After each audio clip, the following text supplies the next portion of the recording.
자, 이런 가운데 가해자가 더 있다는 의혹도 제기되고 있습니다. G1 취재 결과 경찰 수사 선상에 오르지 않은 또 다른 한 명이 가해자로 지목된 것으로 나타났습니다.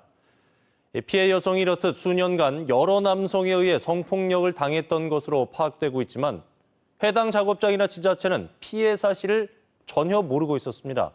이어서 김하영 기자입니다. 경찰 수사 선상에 오른 가해자는 모두 3명. 장애인협회 관계자와 작업장 직원, 친척입니다. 그런데 최초 신고자인 해당 작업장의 원장이 파악한 내용은 조금 달랐습니다. 한 명은 여기서 근무를 했던 지적장애인인데 1년도 근무 안 했을 거예요. 같은 작업장에서 근무했던 또 다른 지적장애인이 가해자로 지목되고 있는 겁니다. 해당 지자체에서도 같은 답변이 나왔습니다.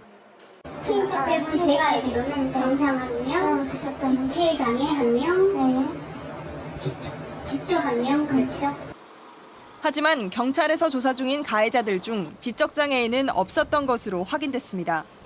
결국 피해자 측에서 거론한 가해자가 한 명 더 있다는 얘기입니다. 피해 여성이 여러 남성들에 의해 성폭력을 당했던 수년 동안 해당 시설 관계자들은 이런 사실에 대해 전혀 몰랐다는 입장입니다. 때문에 장애인 시설의 부실한 관리 체계도 도마 위에 오르고 있습니다. 지적장애를 가진 근로자들이 다수 근무하고 있는 사회복지시설인데도 제대로 된 상담 체계가 없었다는 게 가장 큰 문제입니다. 자활지도와 상담 등 작업장 직원들의 관리는 재활교사 한 명이 맡고 있어 체계적인 관리가 쉽지 않은 상황입니다. 보호작업장 내에 재활교사 선생님이 수시로 아이들을 만나서 얘기를 하고 듣죠. 근데 그때도 그런 얘기가 별로 나오지는 않았었던 것 같아요. 해당 지자체와 작업장 측은 그러나 성폭력 발생 장소가 작업장 외부에서 일어난 일이라며 작업장과는 상관이 없는 일로 보고 있습니다.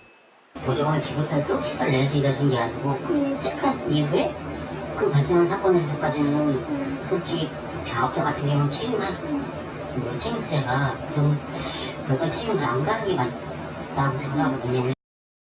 경찰 수사와 함께 장애인 보호작업장의 장애인 관리 체계와 인권 실태에 대한 면밀한 점검이 필요한 시점입니다. G1 뉴스 김하영입니다.